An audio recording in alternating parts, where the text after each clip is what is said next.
honored to be able to have all of you come out on a Saturday, which I think has some record-breaking temperatures throughout the weekend. So appreciate every one of you being able to come and take part into something that is a little bit unconventional. We're going to be talking about some interesting subjects today for those of you who aren't familiar. Most of you, I imagine, are, but for those of you who aren't, our panel today will be consisting of several specialists in the field of what we call ufology, or the study of UFOs, unidentified flying objects. And of course, when this term is thrown around, a lot of people get the idea of alien spaceships and Hollywood and things like that, which, you know, is a fun thing to see in the movies, but this is a very real phenomenon as well. And so we have to deal with coming with a very logical and analytical standpoint, as well as seeing what we can feel with these experiences that people have all over the world, and see what kind of insight we can glean from these kinds of cases that groups like MUFON and Opus deal with, and you'll get to hear about some of these a little later on. My name is Daniel Allen Jones, and I'm very honored to be moderating this fine panel of different individuals here who all have, again, just very long list of credentials and specialists in each of their own areas. We'll get into that here in a moment. I've been interested in the subjects of alien studies, extraterrestrial life, unexplained aerial phenomenon, and other paranormal anomalies and things that are mysterious in our world and beyond it for the greater part of the last decade, and I've taken it upon myself to see how I can get involved. And so the last several years I've gone and did some investigative work and have recorded several different video productions regarding people who have fascinating stories to tell about UFOs, strange creatures, extraordinary phenomenon that you won't be able to really hear about on the news and things like that. So it's been an interesting journey so far. I've connected with many of you here on the panel and the audience today. It's just fascinating to see how we have something like the Dallas Public Library coming forward and letting us know that they'd like to get involved in sharing this information with the public as well. I think it's a big step. So let's give a hand to the Dallas Public Library and all of these all the help and the platform that they're providing for us to be able to come and talk about things you don't hear on the news very often. And if you do, it's more or less ridiculed, made fun of, or scrutinized in some way. And today, hopefully, we can shed some light on the seriousness of the issue and kind of get some information regarding not just the extraterrestrial presence within the world, but also a little bit of information about the UFO phenomenon itself, as well as a possible link into the government's involvement. And so we're going to kind of go over a full spectrum overview of this subject and see how it's not just dealing with things in the sky, but it spans several areas that come to personal and very spiritual connections and experiences as well that we'll talk about. People who've had abduction experiences and a number of other very intimate involvements with what they would describe as non-human intelligence or beings, entities, things of that sort. And we'll see the correlative links between all of these different areas. For a while, groups like MUFON only focused on the UFO aspect and didn't really look much into abduction phenomenon or other phenomenon thereof. And today we'll hear a little bit about how that transition was made into acknowledging more of those different areas and seeing how they can connect and provide a little bit more insight into the nature of this topic. So as I said earlier, put together several video productions on the subject. You're more than welcome to go check out our work and material on the Vortexes network. That's like Texas with a V-O-R in front. I'm the administrator on several groups online, such as the Texas UFO Network, the Texas Cryptozoology Network. I've traveled all over the state to study some of the most interesting sites that we have here, right here in the Lone Star State, like Aurora, Del Rio, Edinburgh, and several others. It's just a fascinating place to be in. We have so much going on. It's a really great opportunity to live right here in such an immersive environment with many different things. But when we're talking about UFOs, we have things that have happened here throughout the years that really put Texas on the map for sure when it comes to UFOs. So we'll talk more about that as we continue on throughout our panel today. And for anyone interested in the material out on the table, we have pamphlets, flyers, information on other events, organizations, and material for all of our panelists here. There are also books for sale, and you'll notice some of the different items there on the table. Notably, a little alien head with some little alien people inside. Those are for you guys, but here's what I'd like to see anyone that's interested in that do today.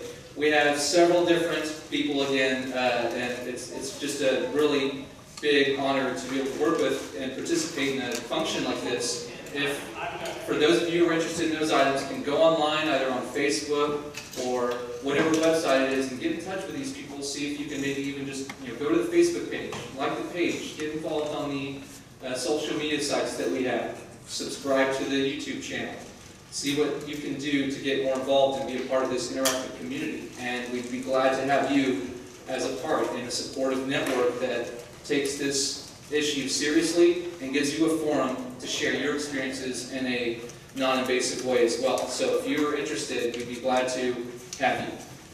And with that, I'd like to go ahead and allow for Sharon, who is one of our panelists today, to make a mention. I'm going to introduce her here in a moment with a more full, extensive bio, but I'd like her to come up to the mic on the podium just to say a brief word about the organization that you see before you here today, DFW MUFON, specifically this chapter here. It's part of the state section, but we're glad to be able to have a really awesome group to be able to have meetings with every other month. So I'm going to call Sharon up to the stand for a moment.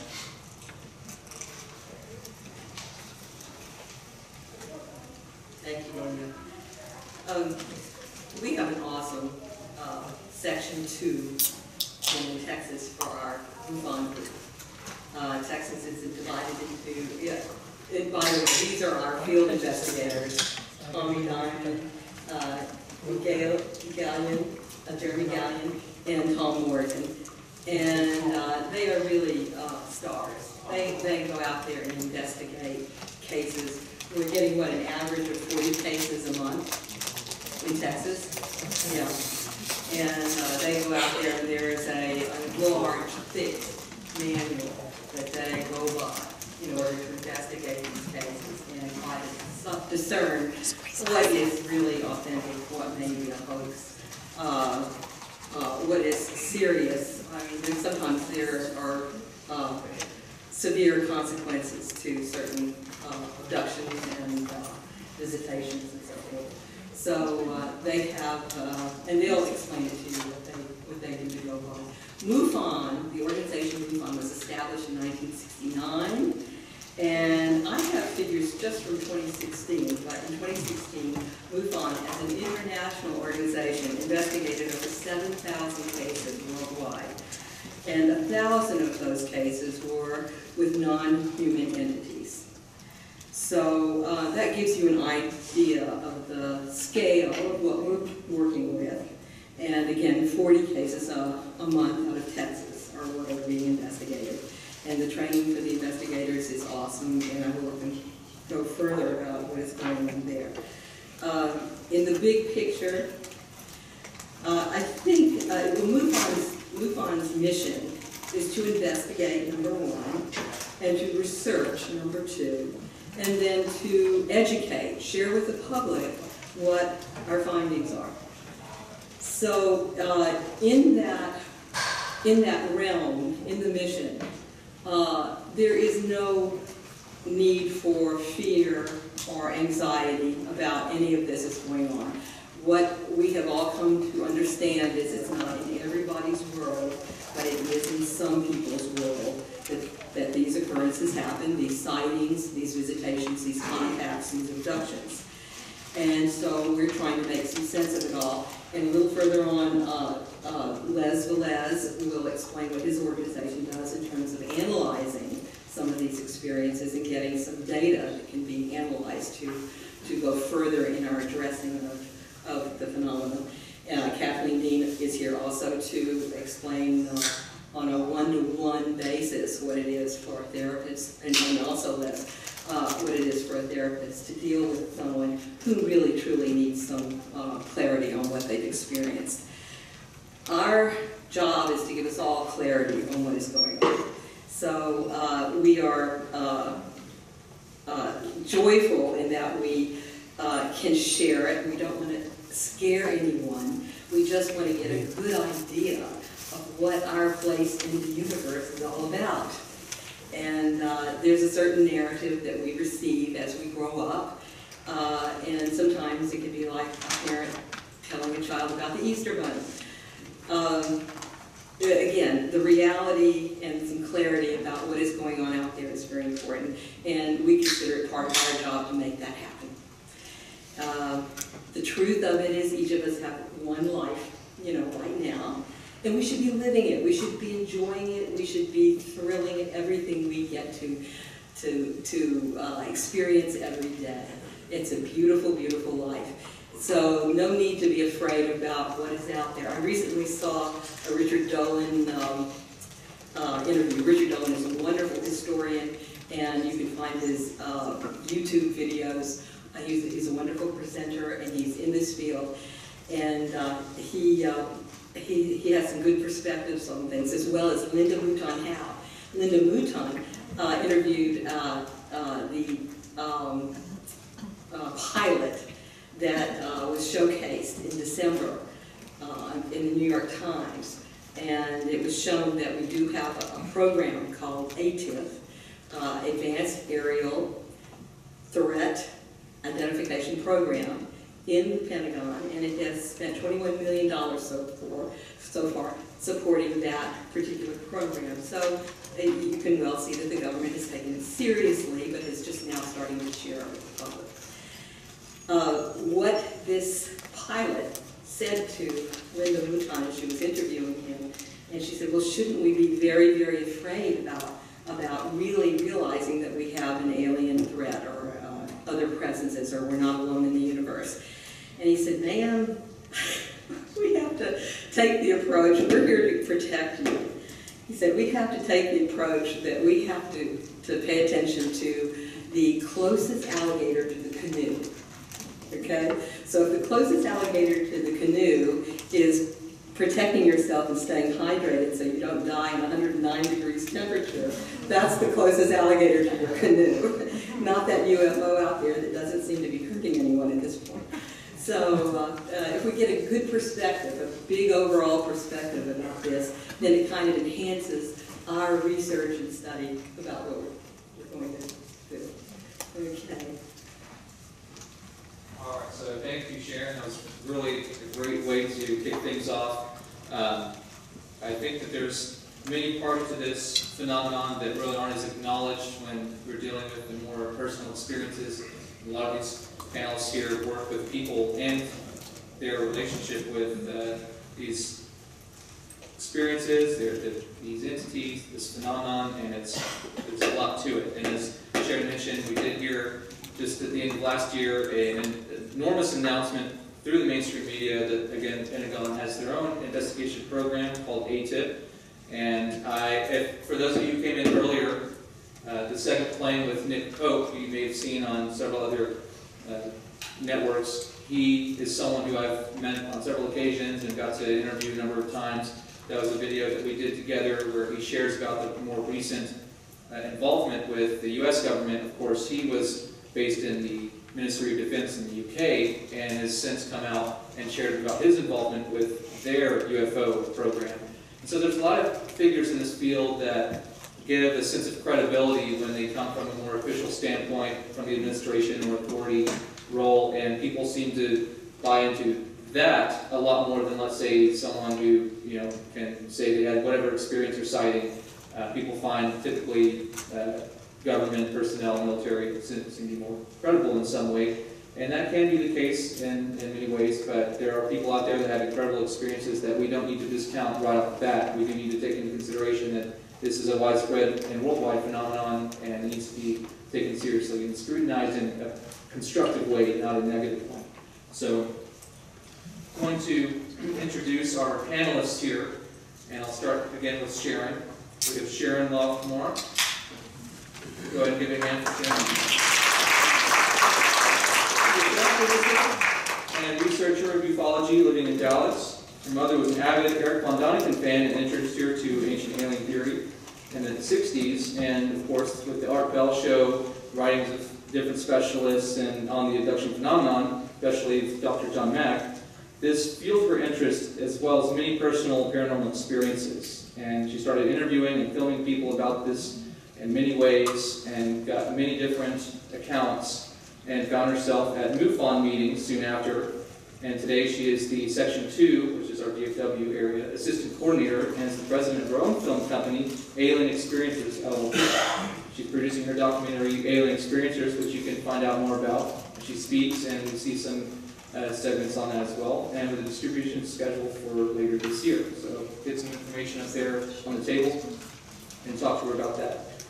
She holds a bachelor's in fine arts from UTA in Austin and other certifications from DCTV and Hollywood Film Institute.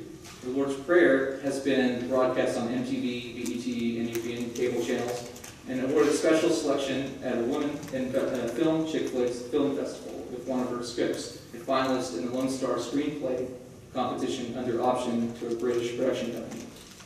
And she has managed North Texas taping and radio for the blind for 10 years, producing over 1,000 recorded books, narrating numerous books for the Library of Congress and worldwide distribution. Sharing for local theater, she was a 4-time TACA grant recipient and served as VP of Communications for the Craft Field in Dallas. She served 1 year appointment as committee advisor to the Texas Education Agency by the Texas State Legislature on accessibility for disabled and blind in education. For 16 years, Ms. Komorn has been a marketing director at Ecom Foundation and is currently the communications director for Ecom Atlantic for environmental sustainability communications in 40 countries. She's a member of TXMP, which is the Texas Motion Picture Alliance, Women in Film, MUFON, and is listed on IMDb. She is also a 3rd-degree Reiki master as well. And she has something I think she'd like to state to lead us into the rest of the panel, and I'll let you share that.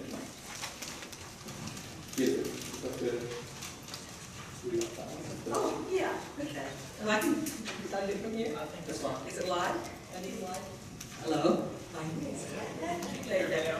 Yeah, it's just a little statement. That was a long CV. It's my sincere mission to communicate the stories of experiencers in the UFO alien abduction phenomenon as authentically as possible. As Earthlings in constant development, we are on the threshold of grasping the concept of who we really are in the larger picture of life.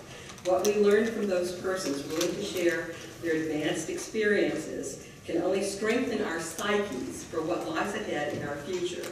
We are all one in a universe which is very vast. That's the statement. Thank you for sharing that. We'll hold all of our applause until we announce all the rest of the panelists, and then we'll continue from there.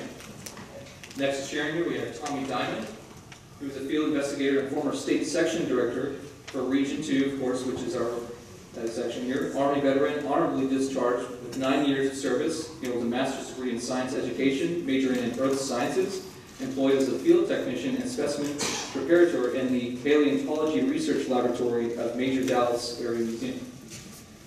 He's been associated with MUFON for over 5 years, investigating 245 cases, and came to MUFON after many years as a paranormal investigator and consultant for several paranormal groups in the Metroplex. So we're glad to have Tommy here, included with us as well.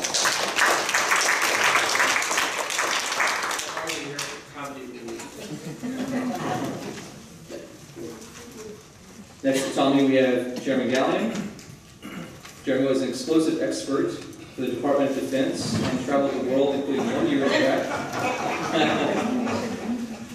If you see him running, you ought to as well.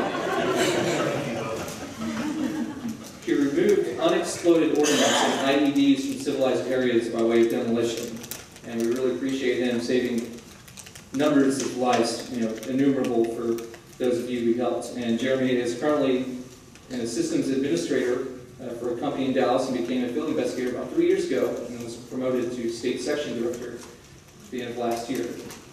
I'm glad to have Jeremy joining us here on the panel to represent the group.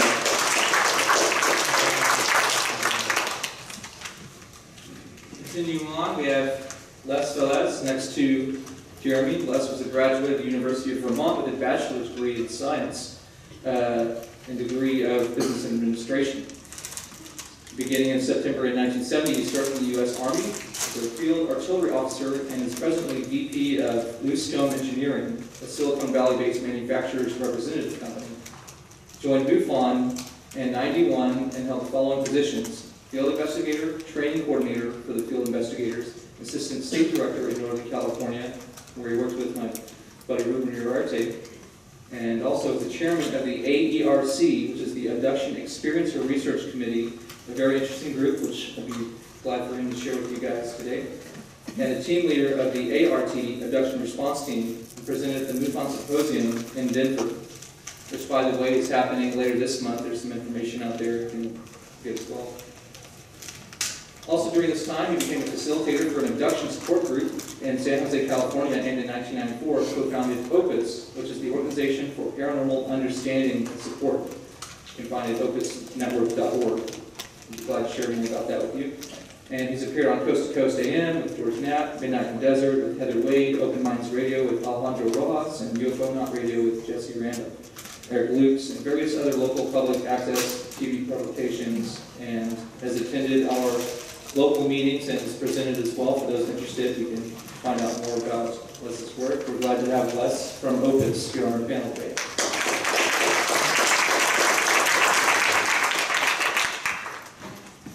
Continuing on, we have Kathleen Dean. Ms. Dean is an international teacher, speaker, corporate training instructor, and author of various publications working with the blind and multi-handicapped. She's offered Secrets of the Masters, a sail and learn program. And this has been on various cruise ships, and her book, first book, Secrets for Ascension, a workbook moving from chaos to clarity, is going to be completed at the end of the year as well. She is certified in many alternative modalities and practices, both of which have been from their travels and discoveries made with different masters and doctors from North and South America, China, Europe, Egypt, Mexico, and other various U.S. institutions, considered to be the highest standard for balancing one's whole body, mind, and spirit. She's a registered behavioral therapist, master in clinical hypnotherapist, master teacher and practitioner of Egyptian zone reflexology, and many multiple modalities and practices for balancing the whole body, life coach, family mediator, clinical technician of acupuncture, and a graduate from the International Academy in Clinical Acupuncture in Himo, China. She studied from 5 hospitals in China, was invited by the leading Qigong master from the Shanghai Medical Center to go and study with Shaolin masters in Shanghai Shaolin Temple. She's continued her international study around the planet with many indigenous peoples, internationally proclaimed medical doctors, and one of 2 world-renowned kahunas from Hawaii, Kalili, who practices and specializes in massage and balancing of the body, mind, and spirit, called Lomi Lomi Nui, and certified Ms. Dean as such. Her expertise in many world practices that align the mental, emotional, physical being with the spiritual aspect of self has been a lifelong passion of subsequent practices. Being an identical twin, and having been blessed with clairsentience, clairvoyance, clairaudience, and the ability to perceive the Akashic record for individuals since childhood, had nothing ever seemed unusual or out of this world for her in her understanding of universal awareness. An experiencer herself, and having spent time at the Lakota, Hopi, and Choctaw tribes, she learned much from their connections to the universe and their ancestral races as passed down in their traditional understanding and ceremonies. In Peru, she personally experienced UFO or UAP phenomena. In Mexico, Ms. Dean apprenticed for 3 years with Don Luis Molina, the first apprentice to Miguel Ruiz, author of 4 Agreements. She went through the Jaguar and Eagle warriorship trainings and subsequently became an Nagual woman. Ms. Dean has been in practice since '87, and her knowledge of and holistic approach for total health, happiness, and well-being, teaching all who choose to learn alternative methods for their mental, emotional, physical, and spiritual connections to their highest self. And so we're glad to have Ms. Kathleen Dean here on the panel.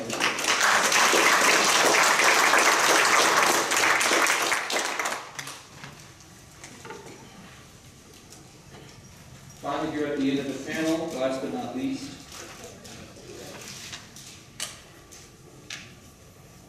we have Tom Morgan. He served 37 years combined as a law enforcement officer, 10 years state and local agencies such as the Mississippi Bureau of Narcotics, 27 years in federal service, including as a pilot in the United States Customs Service, special agent with the U.S. Drug Enforcement Administration, and a special agent with the U.S. Department of Homeland Security.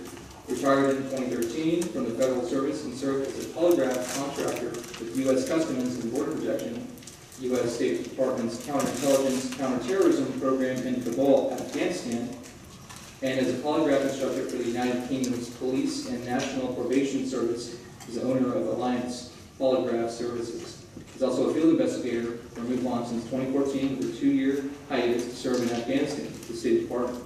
With several licenses and certifications, we're glad to have Tom Morgan here joining us on the panel today.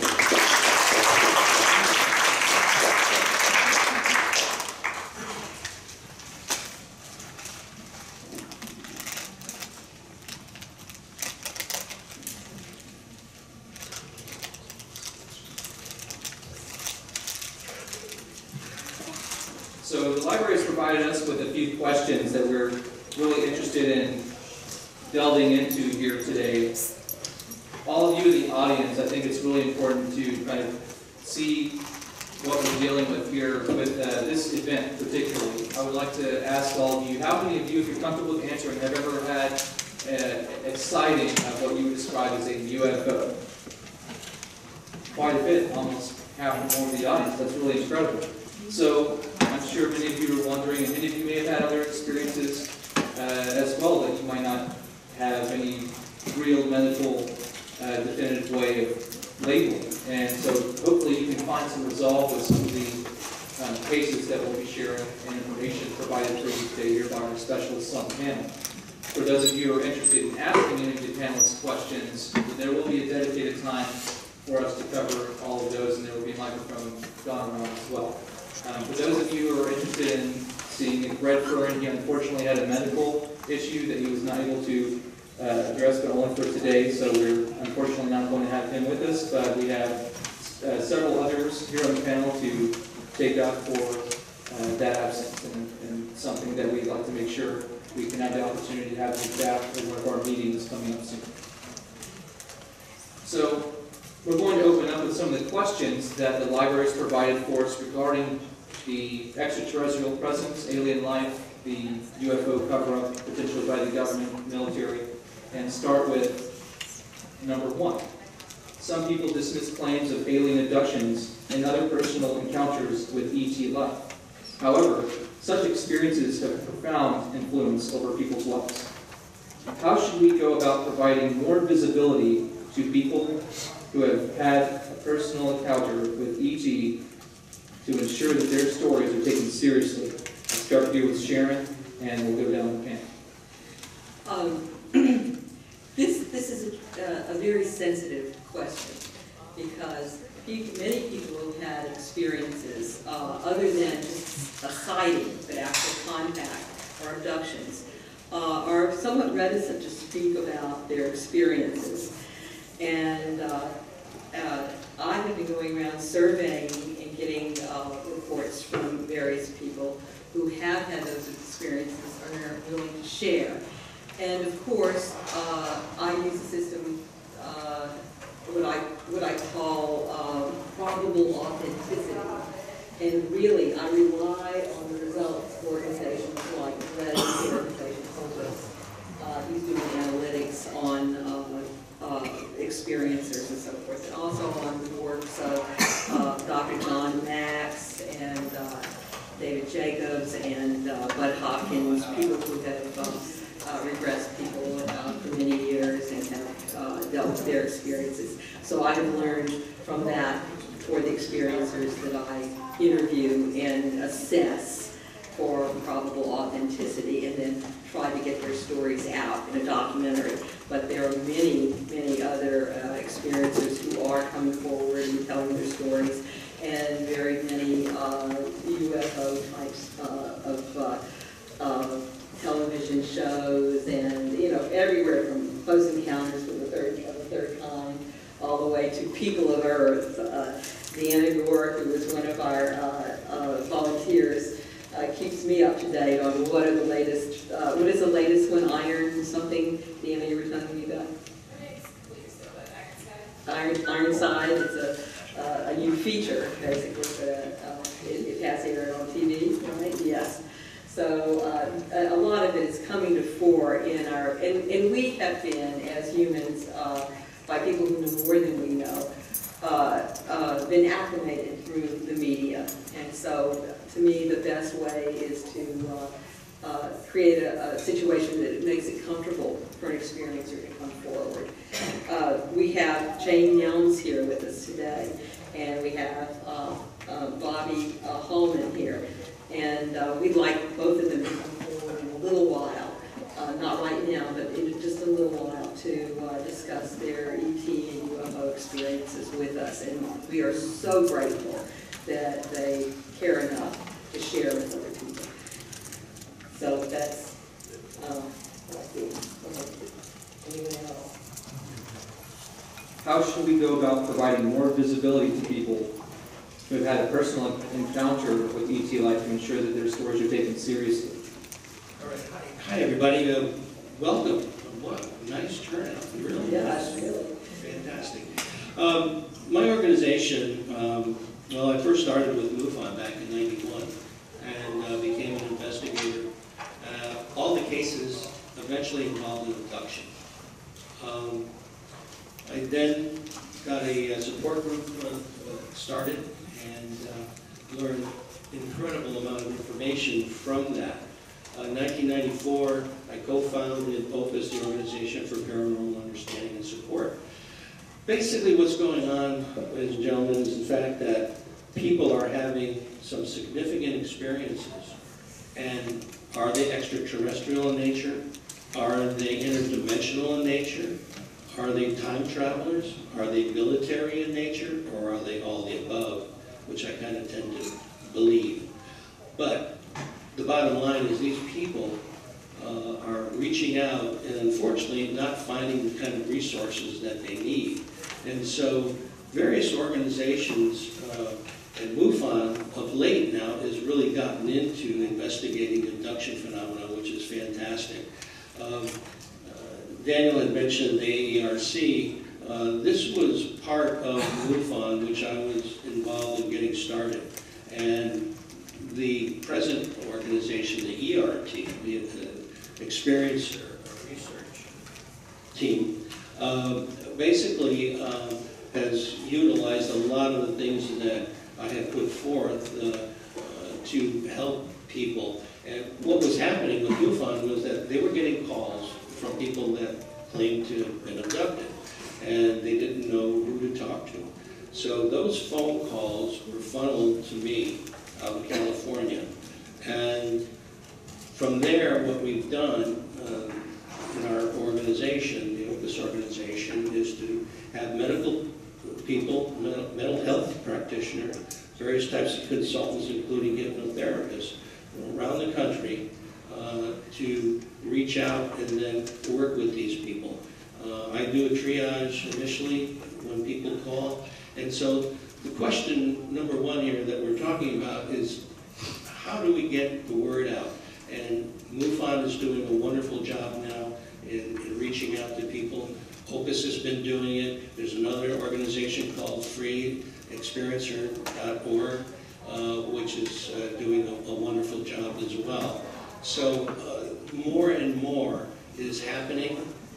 More and more organizations are coming about to address this phenomenon. And so we hope that at some point we can maybe resolve some of these questions.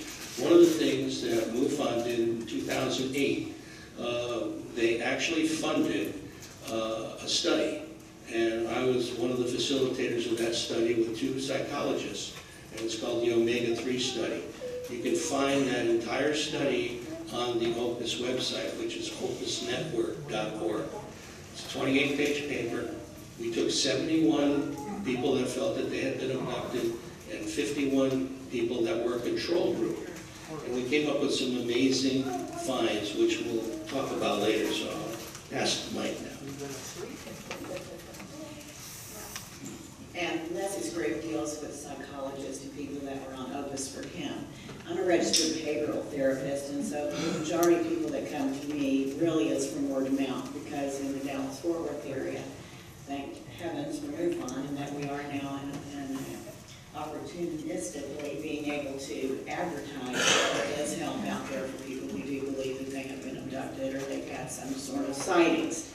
Psychologists basically have not been really forthcoming in assisting people who believe they have been abducted. And since I am personally an experiencer and a therapist, it was my intent when I started back in '86 to help people no matter what the trauma was. So most of my business comes from word of mouth and any trauma. I'm one of 200 in the world that does a therapy that is called Galyon technique of thought field therapy, and I do that all over the world. I use Skyping for that method and also have an office. So that particular therapy, even people that don't really want to share any experience that they might have had can come to me or can call me, and I'll do a Skyping session with them and do this therapy online all over the world. It helps to release any kind of trauma. It doesn't matter, you don't have to tell me your story, you just have to tell me how intense that feels for you. And then we do certain acupuncture points and a recipe called an algorithm that helps to release on the cellular memory in your body any kind of trauma. So that has been very helpful, and word of mouth certainly has been passed through TV or wherever else that people have known about. That's how I've worked with people.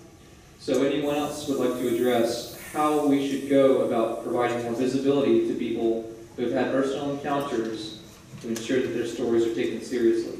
Anyone else on the panel? Just want to add a note. I was very fortunate to be able to be on Linda Moultonhouse's internet radio program to talk about the Omega-3 study. I can't tell you how many contacts we had after that from the Opus organization. So she's doing a hell of a job getting the word out. You know, people that are having these types of experiences and being able to go somewhere to talk about this, because most of the time these people even family members don't want to talk about this with them. And so it becomes, such an isolating factor. And that's very bad. That's very bad. And one of the things that, again, what we've done in Opus is we've been able to provide an online support group, which is online 24/7. People can talk to one another. It's totally confidential. The only way you get in there is through a triage process that I'm one of the heads of. And the bottom line is that it's proved to be so successful. We have over 200 people on there right now talking to one another from all over the world. So it's happening, and what it is still a big question. Last night, I will add that I was watching Tucker Carlson on Fox, and Mr. Pope was interviewed by Tucker, and the interview, if any of you all watched that, specifically dealt with how important it was that now, as the world needs to be included in a lot of information that has been held secret about UFOs, because it's causing problems with the military planes and aircraft, and they're flying into them. So now we'll be seeing a whole lot more, certainly I think since Trump has decided that he's done a space program as well, which we've had for a long time. From a nuts and bolts perspective, as an investigator, I'll say this. I don't know how many times of the category 4 and 5, which is encounters where people encounter extraterrestrials, that I begin to read the case summary, and it says, I don't know if anyone's ever said this to you, or I don't know if anyone's ever reported this kind of phenomena before. And so many times I feel like picking up the phone, calling them and go, yes, I know exactly what you're talking about. I get it all the time, so don't worry, you're not out of your mind yet. Yeah. So if you've had an encounter, or if you've got one of those kind of opening statements like, you're not going to believe this kind of thing, we will believe it. And so if you believe, or if you have something that makes you feel like you've encountered something like that, please go to the MUFON webpage. It's www.mufon.com. And there's an experiencer questionnaire there. Fill that out. And people on this down here that handle those kind of things, they will be contacting you, because that's the quickest way to get contact with people that can help and understand what you're going through. It's an interesting idea to consider how we can allow for the subject to be taken more seriously. And of course, like Tommy was talking about, whenever someone brings this up, it's really challenging for most people to talk about and not sure if they're going to be taken seriously. And as someone who works with media, and I've had an opportunity to work over the years with Jim Marrs, who is a renowned investigative journalist and author. Again, he has authored several books, including Alien Agenda, where he writes extensively on the subject. Through examples like this, you can find how people are willing to go and talk to those who have had experiences, document them, make a recording, if not a publication or production, which is the work that I do as well. So you need to consider talking to groups like MUFON, Opus. You can look into the Texas UFO Network, places that have a platform for you to be able to share without, again, being ridiculed in a way. And I think it's more important for the media to take this seriously as well. Again, we see news reports where it's kind of played down. And so the better job we do of allowing for this subject to be taken seriously, I think that more people are open to the possibility of it. Also, on that note, I thought I'd mention a few of the items here on the table that, while they're not for sale, I think it's important to kind of just bring into awareness some of the interesting work that's being done in this field. For those of you who aren't familiar, just last year was the 70th anniversary of the Roswell incident in 1947, and for those of you who aren't familiar, the debris from the alleged crash was taken to Roswell Air Force Base, which they have photographs of, which is known as the Ramey Office photos. I was able to talk with Ronald Rager, who put this together, and this was something that was done here in Fort Worth, and it's interesting to see how this area is connected, and not to mention how some of the earlier historical reports here in Texas, going way back into the 1800s even, in 1878, I believe it is, up in Denison, a farmer actually sighted something in the sky which he said looked like a flying saucer, which is how we have the term today we use, flying saucer, which originated here in Texas. So it's very interesting, and of course we wouldn't know these things unless someone reported this, someone journaled it, and kept a recording, and it's important for us to continue upholding that integrity as Jim Marrs would have done and others like him, to make sure that we can keep a sense of, again, integrity with this subject so that it doesn't succumb to ridicule. So, appreciate the answers, panelists. Now we're going to move on to question number 2. What is the possible connection between perceived ET interactions and past trauma?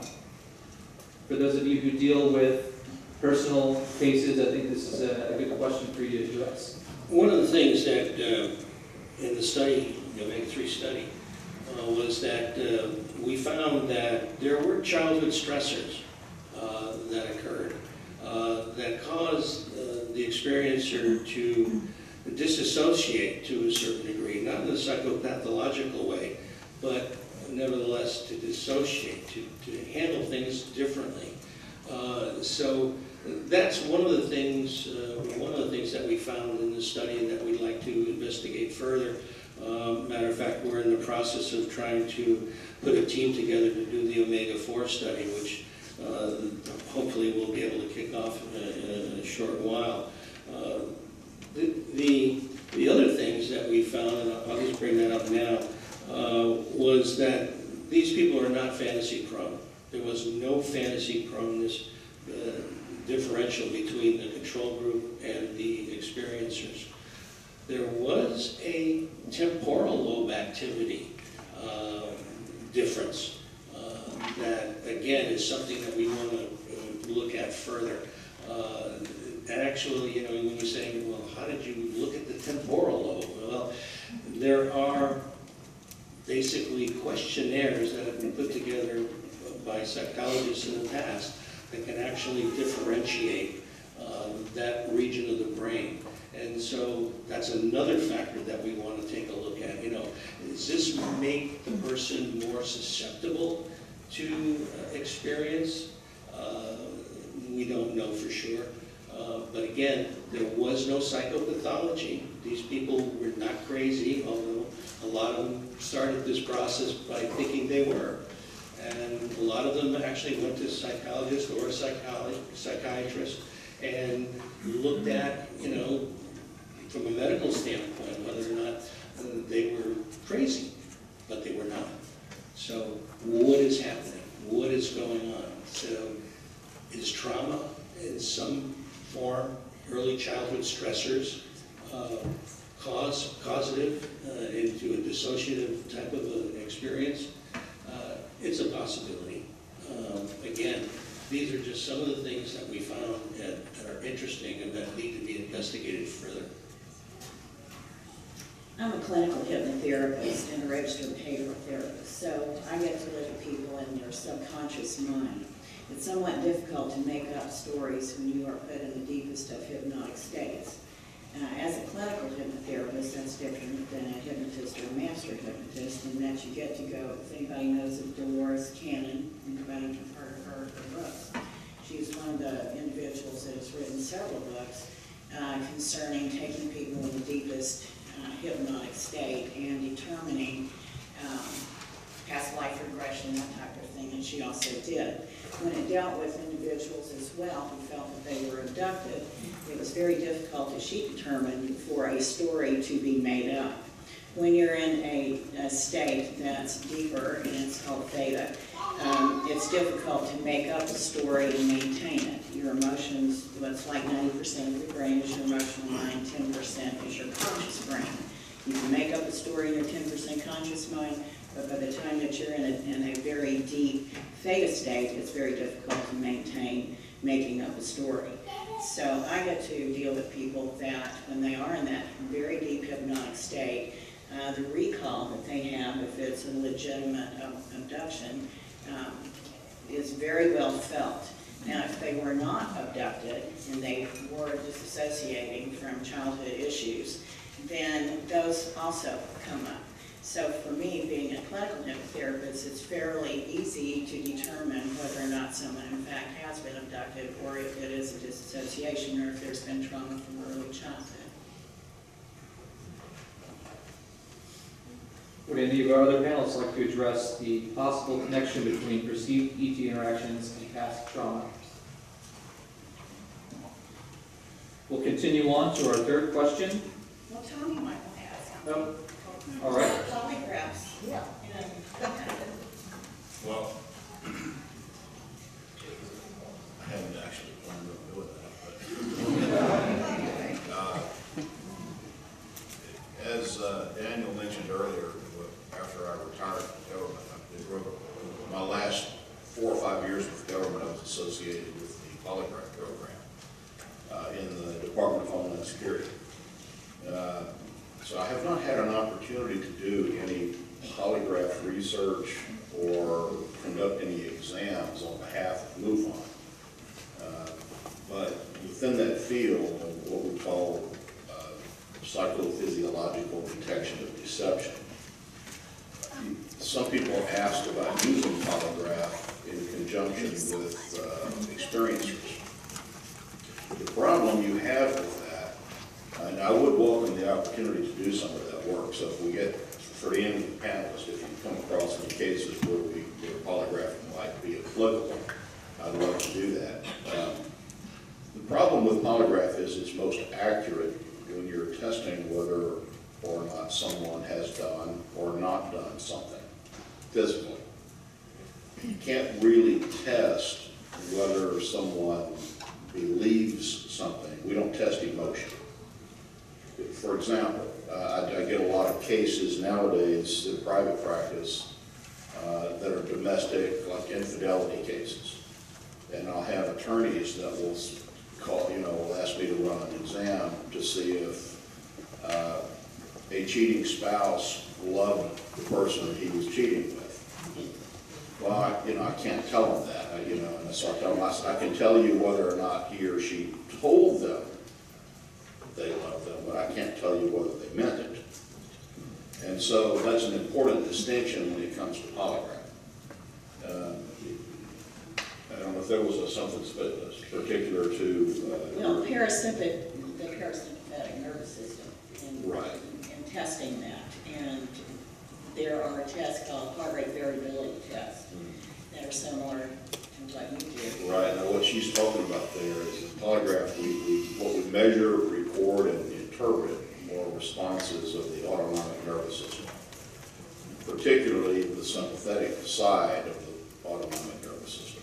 So what that means to you is these are physiological responses that your body provides that you don't control. For example, your heart beats without you having to tell it to do that. Right? For me, that's a good thing.